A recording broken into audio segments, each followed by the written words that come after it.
Dos tipos de personas, dos finales diferentes.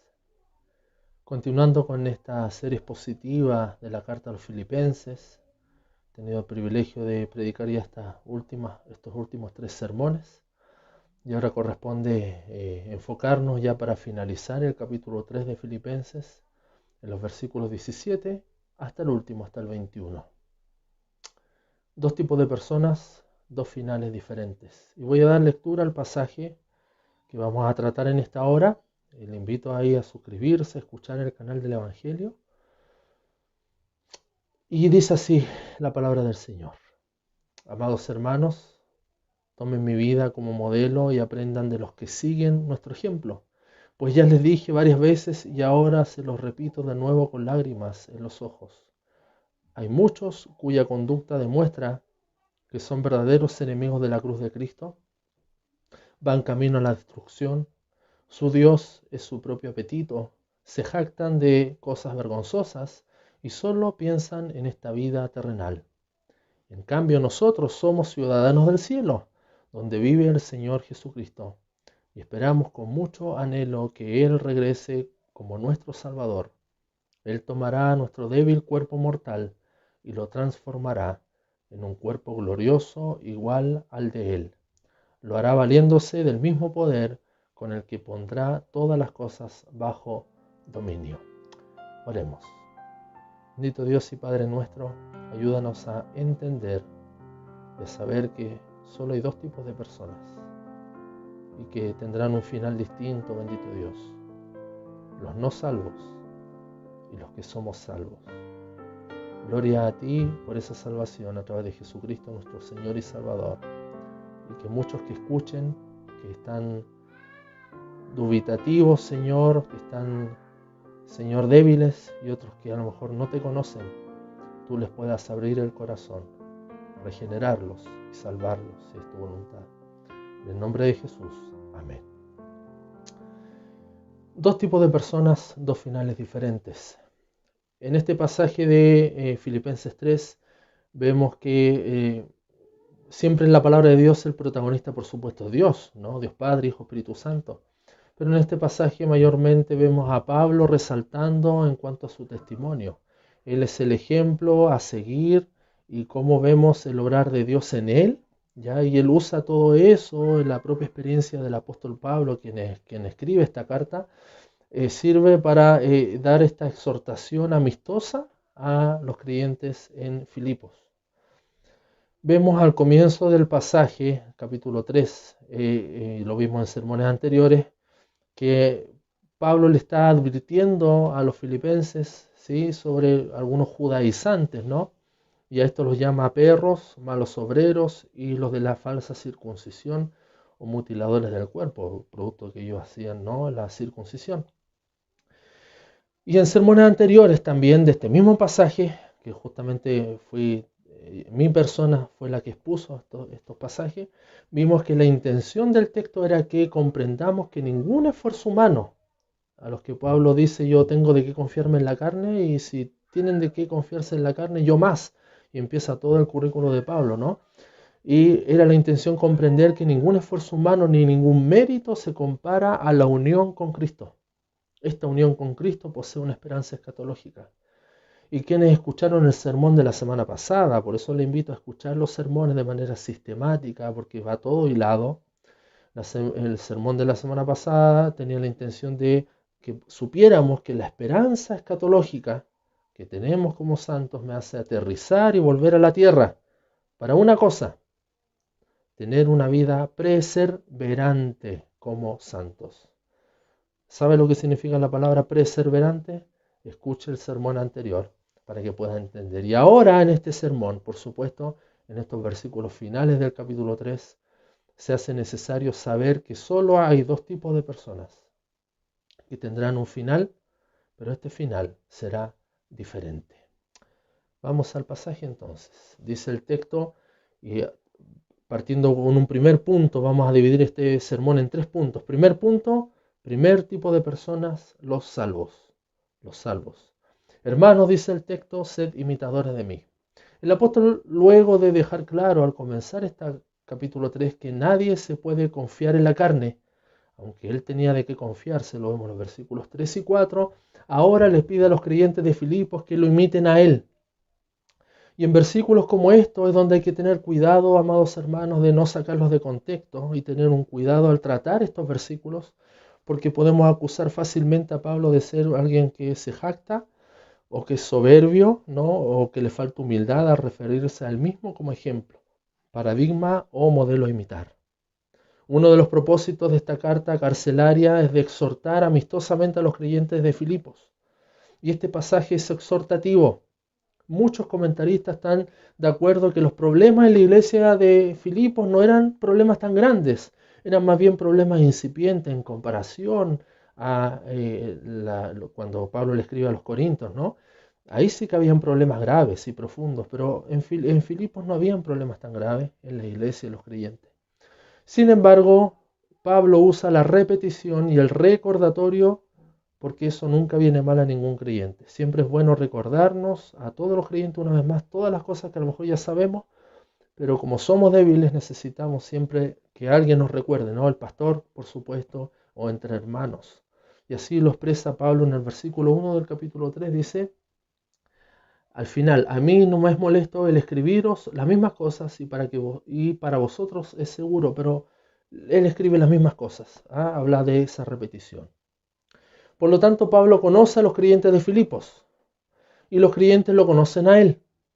Por esto es que su testimonio es avalado y él tiene la autoridad de decirles: imítenme a mí. ¿Por qué? Porque se conocen mutuamente. Y esto era algo interesante porque en el contexto judío, Pablo era, recuerden, un fariseo, ¿no? En el contexto judío los rabinos debían ser seguidos por sus alumnos. Y había un dicho que las sandalias de los rabinos, al levantar ese polvo debía empapar, ¿no? Debía llenar ese polvo a los alumnos, porque de tal manera era el seguir al maestro que era en todo momento, en la casa, al acostarse, al comer juntos, vivir, caminar, en todo tiempo. Entonces había un seguir al rabino, ¿ya? Y los que se preparaban para ser rabinos, ¿no? Maestros de la ley judía, debían seguir a su maestro para todos lados. Y eso mismo es lo que un poco quiere decir Pablo. Y esta ha de ser la meta, amado hermano, de todo cristiano. El carácter cristiano debe lograr eso, que seamos de ejemplo para otros, pero principalmente para creyentes, ser de ejemplo para creyentes. Ahora la pregunta es: ¿quiénes son los creyentes? Aquellos, bueno, el creyente no es simplemente el que dice yo voy a la iglesia o yo creo en Dios, ese no es creyente. ¿Quiénes son los creyentes? Aquellos que, miren, y acá empieza a filtrar, ¿no? ¿Quiénes son los creyentes? Y el mismo texto lo responde: aquellos que no han confiado en la carne o en sus propios méritos para la salvación. Ya, por eso que quienes creen que la salvación yo puse mi fe o yo creí o yo acepté, cuidado. Acá dice que no se confía en la carne para su propia salvación o sus méritos, o que Dios vio algo bueno y por eso me salvó. Eso es errado. Por lo tanto, acá hay un primer requisito. ¿Quiénes son los creyentes? Los que no han confiado en la carne ni en sus propios méritos, sino que han confiado en la justicia que Dios imputa a través de Jesucristo. Estos son los verdaderos creyentes. Versículo 9 lo veíamos hace un par de sermones. Esa es la justicia. Otro requisito. ¿Quiénes son los creyentes? Aquellos que viven en santidad, perseverando gracias a que Dios los preserva. Y por eso tenemos esta palabra inventada, y lo comentaba en el sermón anterior, de perseverar, ¿ya? O sea, Dios preserva a los suyos, pero los suyos perseveran en santidad. Y además de esto, otra condición del creyente verdadero es que están unidos a Cristo. Y al estar unidos a Cristo, que es una tremenda bendición, por supuesto, esto lo hace tener una esperanza escatológica real, es decir, de un final glorioso, eterno, con Dios para siempre allá en los cielos. Ese es el final escatológico. Entonces, ¿cualquier persona es imitable? La respuesta es no. Solo aquellos que cumplen los requisitos que acabo de decir, porque no los digo yo, están en el texto, esos son los verdaderos creyentes. Continuamos en el pasaje, dice así: mirad a los que así se conducen según el ejemplo que tenéis en nosotros. En el versículo 1:1 de Filipenses 1, ya dice así: Pablo y Timoteo, siervos de Jesucristo. Y continúa, ¿no? Es interesante porque aquí Pablo sitúa a Timoteo a la par suya. No es Pablo más que Timoteo, sino que lo sitúa al mismo nivel. Por supuesto, Pablo es el apóstol y Timoteo es un emisario apostólico. Pero en el saludo delante de los filipenses lo sitúa al mismo nivel. Ambos son siervos de Jesucristo. Ambos son siervos y ambos estaban, en este caso Pablo estaba preso, ¿no? Y en el temor de lo que explicaba la vez anterior, en el temor de estar en una cárcel romana, en el contexto, cuando se estaba en una cárcel romana, mayormente no quedaba otra esperanza que la muerte. Ya hablar de cárcel en el contexto romano era igual a muerte. Por lo tanto, Pablo de alguna manera u otra está entregando la posta o el testimonio o el legado del liderazgo ¿a quién? A su hijo en la fe, Timoteo. ¿Y por qué hijo en la fe? Porque primera de Timoteo 1.1 y segunda de Timoteo 1.1, Pablo da cuenta de que Timoteo es su hijo en la fe. ¿Ya? Es decir, Pablo lo llevó a los pies de Cristo, al joven Timoteo. Al avanzar en esta carta, Pablo agrega a otro siervo de Dios llamado Epafrodito. Y también seguramente lo vieron en sermones anteriores. En Filipenses 2:19 al 30, Pablo habla tanto de Timoteo como de Epafrodito. Ambos son siervos de Dios. Ahora, al volver al pasaje que estamos tratando, es decir, el capítulo 3, versículos 17 al 21, es fácil comprender por qué Pablo ahora habla en plural. Fíjense en este detalle. Porque él dice, y mirad a los que así se conducen según el ejemplo que tenéis en nosotros. Ese nosotros está incluyendo ¿a quién? Al mismo Pablo, Timoteo y Epafrodito. Entonces, por eso él habla en plural, se refiere al mismo, a Timoteo y Epafrodito. Es más, se refiere a muchos otros creyentes, porque también habla de otros, ¿no? Que están cumpliendo con las condiciones descritas anteriormente. Porque, hermanos, la salvación no es algo de una élite nada más, que fue más capaz que otra para obtener salvación. Simplemente la salvación es por gracia, a quienes Dios escogió y salvó, pero no son pocos, son varios, ¿no? Son muchas personas y todas debieran cumplir el mismo requisito. Por lo tanto, por eso Pablo, en vez de sentir solo él como el ejemplo, o Epafrodito y Timoteo como el ejemplo, también incluye a otros creyentes que están en la misma sintonía, ¿no? Y por eso dice la Nueva Traducción Viviente, aprendan de los que siguen nuestro ejemplo. O sea, tienen que mirarnos a ellos porque ellos siguen el ejemplo ¿de quién? De Pablo, de Timoteo y de Epafrodito. Han sido todos ellos salvados por la gracia, por la sola fe, justificados delante del Padre, unidos a Cristo y perseverando en su vida cristiana. Esa es la condición común de estos creyentes. Concluyendo este primer punto, ¿cuál era el primer punto? Que hay un primer tipo de personas, los salvos. Concluyendo este primer punto, los receptores de esta carta son también creyentes, hermanos. Por eso Pablo les dice hermanos, y hay un error siempre, ¿no? Que muchas personas le dicen hermanos a cualquier persona que entra a la iglesia. Cuidado, no todos son hijos de un mismo Dios. Si somos hijos de un mismo Dios, somos hermanos, por supuesto. Pablo, quien escribe, es creyente. Aquellos que conforman en nosotros, es decir, Timoteo y Epafrodito, son creyentes, y más el resto de los creyentes y los receptores de esta carta son creyentes. Así que el primer tipo de personas que vemos en este pasaje son los salvos, no cabe ninguna duda. Vamos al segundo punto de este sermón.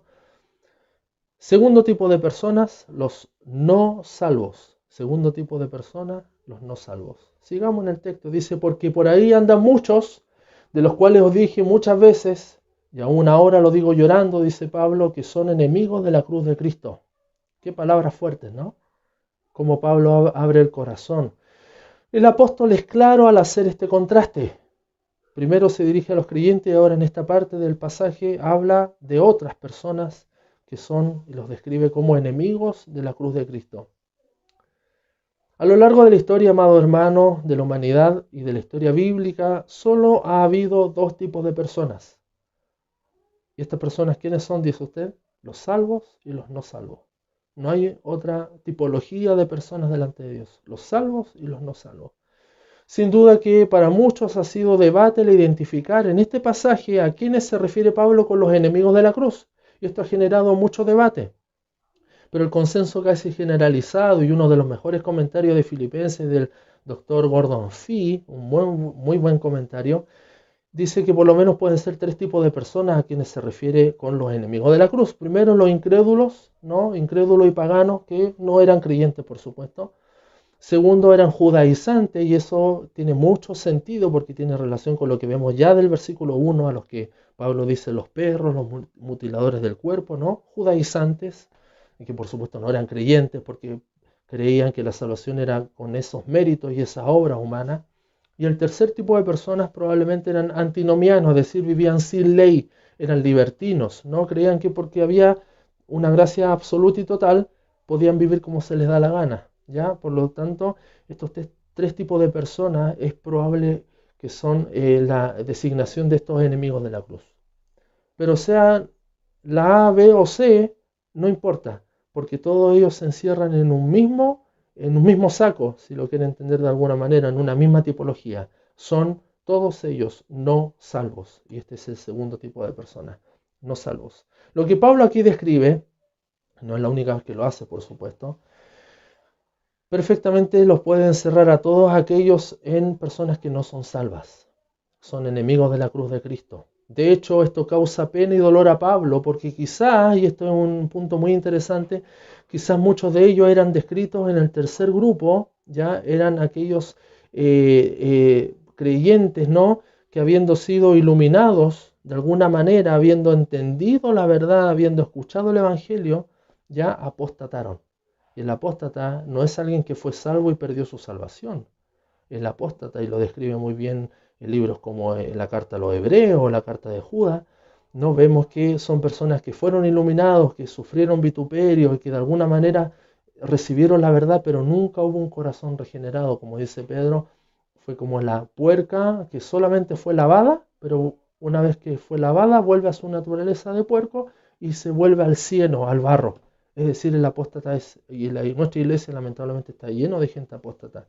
Así que probablemente esta gente eran este tipo de personas, como los antinomianos que nombra, ¿no? Que postula el doctor Fee, que dice que eran probablemente personas que pensaban que porque eran salvos podían vivir como se les daba la gana y sin ley, pero finalmente apostataron y se transformaron en enemigos de la cruz. Pero da lo mismo, quiero ser enfático en esto, sean los incrédulos o los judaizantes o estos apóstatas antinomianos, todos ellos son no salvos. Y aun cuando son no salvos, estimado hermano, debemos tener compasión por ellos, sin duda. Ya no es causa de risa ni de gozo, sino sentir por todos aquellos que se están perdiendo. Los enemigos de la cruz, conforme al contexto inmediato de este pasaje, ya, y los podemos identificar también, son aquellos judaizantes. Porque como les digo, pueden ser aquellos que son los incrédulos directamente, o los judaizantes que nombra el pasaje, o estos antinomianos que finalmente apostatan de la fe. Pero estos judaizantes, y nos vamos a quedar con este punto, son aquellos que, conforme al texto, son los perros, son los mutiladores del cuerpo, que pensaban que serían salvos solamente por sus méritos, sus obras o su justicia externa, ya por su carne. Se oponen tajantemente al Evangelio, que es de sola gracia por la sola fe. Pero estaban muertos en sus delitos y pecados. Eran religiosos, conocían la ley, pero estaban muertos. En realidad, los enemigos de la cruz son todos aquellos que no han sido salvados por Dios a través de Cristo. Tener compasión por quienes se pierden no significa, amado hermano, tener complacencia o aprobación. Y miren lo que dice Romanos 1:32, versículo que, si usted lee todo el pasaje, va a entender mejor este versículo. El 32 dice así, el 1:32, quienes habiendo entendido que el juicio de Dios, que los que practican tales cosas son dignos de muerte, o sea, los que practican toda esa lista de pecados, ¿no?, anteriormente descrita, no solo las hacen, sino también se complacen con los que la practican. ¿Y cuántas iglesias que se complacen con hermanos, ¿sí?, que están pecando y se complacen, no dicen nada, solamente hay palabras de buena crianza y no quieren caer mal a nadie, son políticamente correctos y se predica desde el púlpito un mensaje diluido, lleno de amor, de bondad, y no hay disciplina en la iglesia. Y uno de los distintivos de la iglesia, de una iglesia verdadera, es la disciplina. Por lo tanto, estamos en una crisis, ¿no?, sin duda hoy en día, donde se está siendo políticamente correcto y no diciendo la verdad desde el púlpito o la verdad entre hermanos. Por lo tanto, estas personas son enemigas de la cruz, enemigas de la cruz. Debemos tener compasión, sí, y la mejor muestra de amor y compasión hacia los enemigos de la cruz es declarándoles la única verdad válida. ¿Cuál es esta verdad? Que la palabra de Dios es la regla, que la palabra de Dios es la ley de Dios. Salmo 7:11 que dice así, y porque la Biblia lo dice, esto es lo que debemos decir. No podemos quitar, ni restar, ni acomodar por el contexto en el que estamos. A veces es fácil acomodar para ser políticamente correcto, pero por supuesto eso es pecado delante de Dios. Salmo 7:11 dice así: Dios es juez justo y Dios está airado contra el impío todos los días. ¿Quién está airado contra el impío? Dios. Y nosotros no podemos ser mejores que Dios, echarle una mano a Dios siendo mejor y más benevolente, por supuesto. Es Dios quien juzga, pero nosotros debemos tener a aquellos que son enemigos de la cruz, predicarles el Evangelio con compasión, con firmeza y siempre basado en la verdad. Juan 3, Nuevo Testamento, Juan capítulo 3, ahí en el contexto de Jesús y Nicodemo, dice lo siguiente, versículos del 18 al 20. Juan 3, 18 al 20. El que en él cree, no es condenado, pero el que no cree ya ha sido condenado porque ha creído en el nombre del unigénito Hijo de Dios. Y esta es la condenación, que la luz vino al mundo y los hombres amaron más las tinieblas que la luz, porque sus obras eran malas. Esta es la condición del enemigo de la cruz. Porque todo aquel que hace lo malo aborrece la luz y no viene a la luz, para que sus obras no sean reprendidas. Mas el que practica la verdad viene a la luz, para que sea manifiesto que sus obras son hechas en Dios. Por lo tanto, hermanos, si la Biblia dice esto y esta es la verdad, debemos esto declarar, esto proclamar, esto enseñar, esto exhortar, esto predicar, sin quitar, sin acomodar. Hay enemigos de la cruz, hermanos, y eso lo debemos saber y tener muy, muy claro. Tercer punto de este sermón. Vimos primer punto, primer tipo de personas, los salvos. Segundo tipo de personas, los no salvos. Y ahora entramos a lo que decía el tema, ¿no?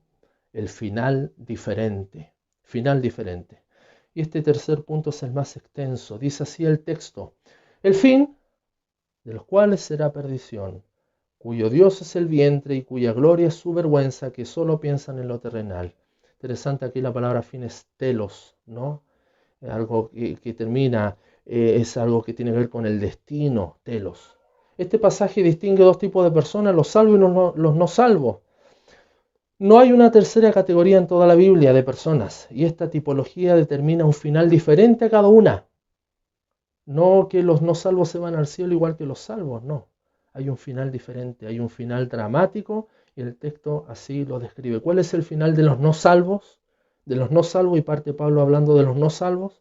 El final es dramático, por supuesto, de todos aquellos que son enemigos de la cruz de Cristo, que son los mismos que no han nacido de nuevo, todos aquellos que no han tenido un corazón regenerado por el Espíritu Santo, todos aquellos que no son salvos porque no han creído en Jesucristo como Señor y Salvador, y que por ende no están unidos a Él, y por ende no pueden tener una esperanza escatológica. Las expresiones del texto son un poco difíciles de entender por nuestro contexto no cultural, pero pueden significar lo siguiente. El final de ellos, de los enemigos de la cruz, dice el texto, será perdición total y absoluta. No creemos en la aniquilación, creemos que hay un infierno y hay un castigo eterno, la persona está sufriendo, luego que su cuerpo es resucitado, está sufriendo el castigo, el dolor, y él va a desear morir, dice, y no va a poder. No hay una aniquilación, eso no es bíblico, creemos que hay una perdición absoluta, un castigo eterno. No hay un Dios fuera de ellos, como en el caso de nosotros los creyentes. Nuestro Dios es un Dios distinto a nosotros, ¿no? Él es un ser increado y Él nos creó a nosotros. El Dios de ellos son ellos mismos, ¿no? Nuestro Dios, el Dios de los creyentes, es el único Dios verdadero y es trascendente e inmanente, interesante. Él es trascendente, es decir, es distinto a nosotros, está en otra esfera, ¿no? Porque Él nos creó. Él es Dios y todo lo demás somos criaturas de Él y todo lo creado. Pero también es inmanente, es decir, Él es un Dios que se relaciona con los suyos. Pero el Dios de los incrédulos y de los no salvos son ellos mismos, sus vientres, dice el texto. y por supuesto esto tiene relación con los judaizantes que tenían estas leyes kosher de tener alimentación ya que era impura y alimentación pura, ¿no? Que lo vemos en el Antiguo Testamento, por lo tanto tiene mucho sentido también, porque sus dioses son sus vientres, ¿no? Para eso era ley. Ellos cuidaban tanto eso, pero su corazón estaban tan lejos, y un corazón no regenerado, por supuesto, que está lejos de Dios.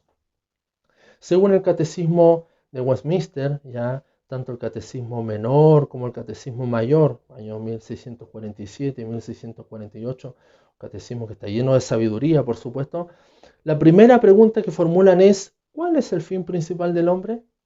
Y el fin principal del hombre es el de glorificar a Dios y gozar de Él para siempre. Gloria a Dios.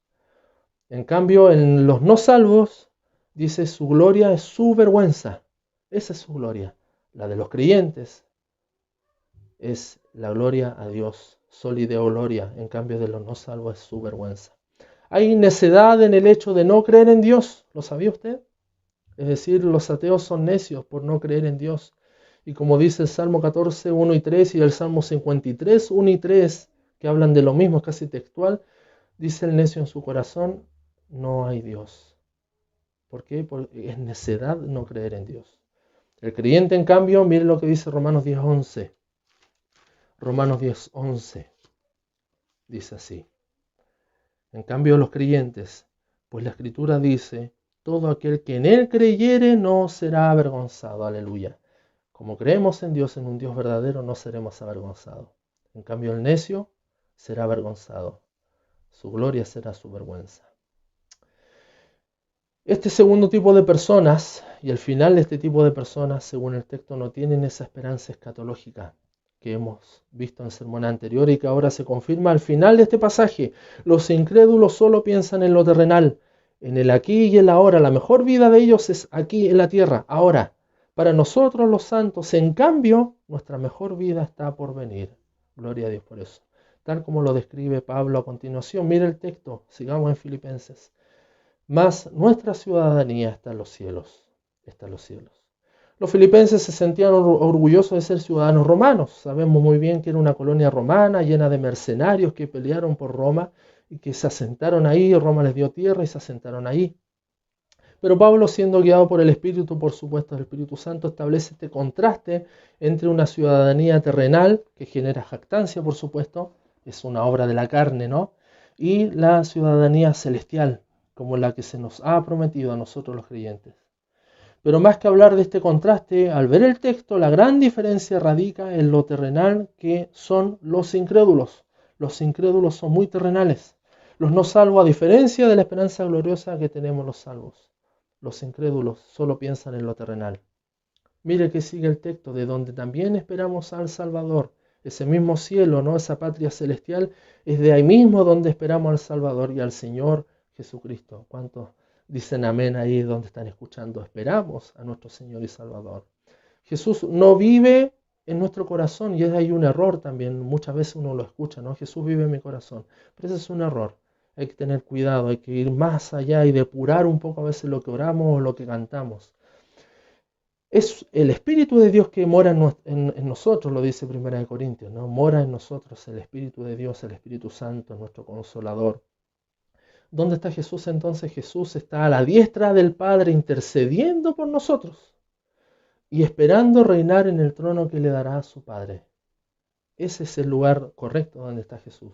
Está a la diestra del Padre, intercede por nosotros y espera reinar en el trono que le dará a su Padre. Juan 14:6 dice así: y Jesús le dijo: yo soy el camino y la verdad y la vida. Nadie viene al Padre sino por mí. Es el mediador, y lo puede leer usted también en Juan 17, este hermoso pasaje, Juan 17, ¿no? Él actuando como sacerdote, como intercesor por los suyos. Romanos 8:34 también da cuenta de este rol que tiene Jesús mientras está, ¿no?, a la diestra del Padre. 8:34.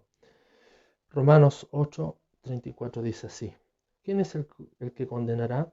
Cristo es el que murió, más aún el que también resucitó y el que además está, ¿a dónde? A la diestra de Dios, el que también intercede por nosotros. Así que cuidado con decir: Jesús está en mi corazón. Él está a la diestra de Dios, a la diestra, todavía no está sentado en el trono, creemos que Él se va a sentar en el trono y va a gobernar y reinar, pero Él está intercediendo por los suyos, por los que Él rescató, los que Él salvó.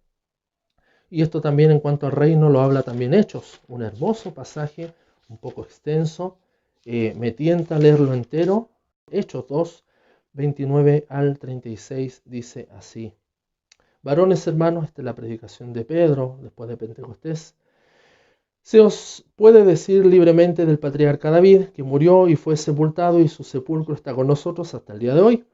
Pero siendo profeta y sabiendo que con juramento Dios le había jurado que de su descendencia en cuanto a la carne levantaría a Cristo para que se sentase en su trono, viéndolo antes, habló de la resurrección de Cristo, que su alma no fue dejada en el Hades, ni su carne vio corrupción. A este Jesús resucitó Dios, de lo cual todos nosotros somos testigos.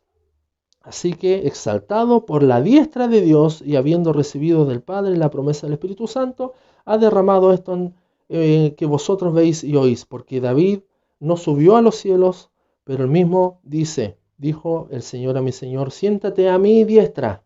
Eso le dice el Señor a Jesús, siéntate a mi diestra, hasta que ponga a tus enemigos por estrado de tus pies. Por eso creemos que Cristo se va a sentar en el trono y va a reinar con su pueblo. Mire el 30 y dice, sepa pues ciertísimamente toda la casa de Israel que a este Jesús a quien vosotros crucificasteis, Dios la ha hecho Señor y Cristo. Dios la ha hecho Señor y Cristo. Así que eso creemos de Jesús. Él está a la diestra intercediendo por nosotros, esperando tomar el trono que su Padre le dará.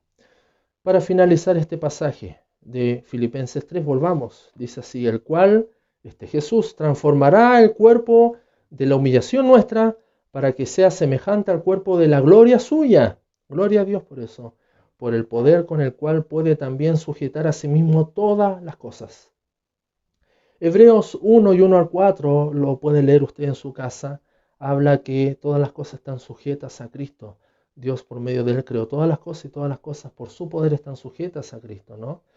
Pero también 1 Corintios 15, que es un pasaje que desarrolla mucho el aspecto de la resurrección, nos da cuenta de esta realidad de la glorificación.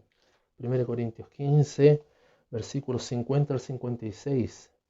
Pero esto digo, hermanos, que la carne y la sangre no pueden heredar el reino de Dios, ni la corrupción hereda incorrupción. He aquí os digo un misterio, no todos dormiremos, pero todos seremos transformados. En un momento, en un abrir y cerrar de ojos, la final trompeta, porque se tocará la trompeta y los muertos serán resucitados incorruptibles. Y nosotros seremos transformados. ¿Quiénes son esos nosotros? Los creyentes, los salvos. Porque es necesario que esto corruptible se vista de incorrupción y esto mortal se vista de inmortalidad.